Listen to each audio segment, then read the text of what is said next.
GTA Soul presents Whose Lot is Israel?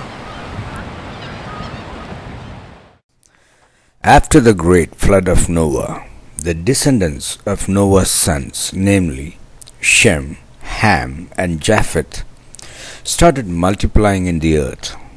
As they increased in numbers, they started dividing the earth among themselves by casting lots for the parts of the earth known to them. Shem's lot was from the Middle East all the way to India. Ham's lot was in Africa, and Japheth's lot included the northern parts of our globe and the 5 great islands of the Mediterranean Sea. Coming to think of it, we call a piece of land lot even today. Interesting, isn't it? Well, coming back to our story, once the whole process was over, Noah the patriarch bound them all by an oath and placed a curse on anyone that sought to seize the portion which had not fallen to him by lot. However, everyone was not pleased with their portion of land. For example, Madai, the son of Japheth, didn't like his portion in the Mediterranean. He begged the children of Shem and Arphaxad for a piece of land, and they allowed him to settle in the areas which represent the northwestern part of Iran today. Madai's descendants were called the Medes. If you study history, you will find that Cyrus the Great founded Persia in the 6th century before Christ by uniting the Medes and the Persians. Since his kingdom was a coalition of Medes and Persians, it was also known as the Medo-Persian Empire. Well, coming back to the story, soon after the dividing of lands, Canaan, the son of Ham, invaded the Middle East in spite of warnings from Ham, his father, and his brothers. According to the book of Jubilees, Ham and his sons said the following to Canaan: "Thou hast settled in a land which is not thine, and which did not fall to us by lot. Do not do so. For if thou dost do so, thou and thy sons will fall in the land, and be accursed through sedition. For by sedition ye have settled, and by sedition will thy children fall, and thou shalt be rooted out for ever.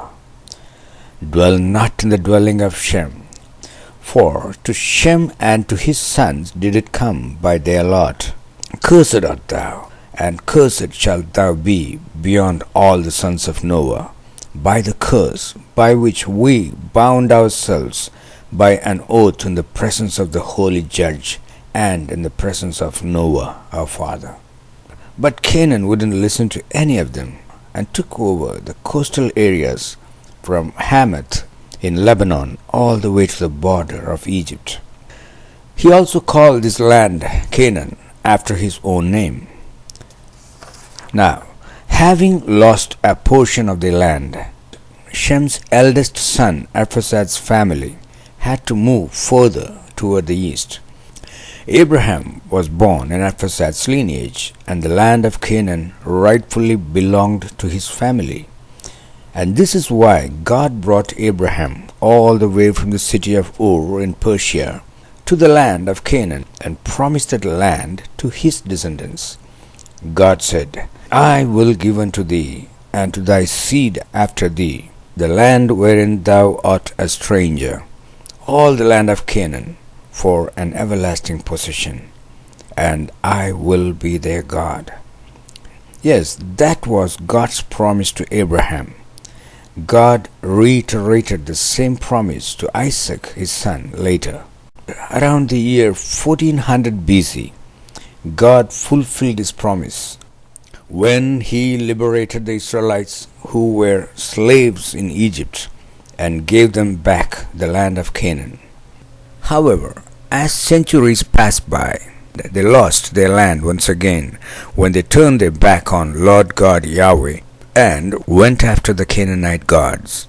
In spite of it all, even now, God has brought them back once again, just as He promised through prophet Ezekiel 2600 years ago, saying, Behold, I will take the children of Israel from among the heathen, whither they be gone, and will gather them on every side, and bring them into their own land.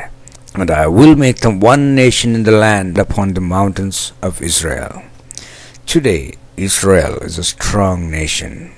However, if one has to go by what the Bible has to say, there won't be any lasting peace in Israel as long as it does not love the Lord its God with all its heart, soul, and strength, just like in the days of old.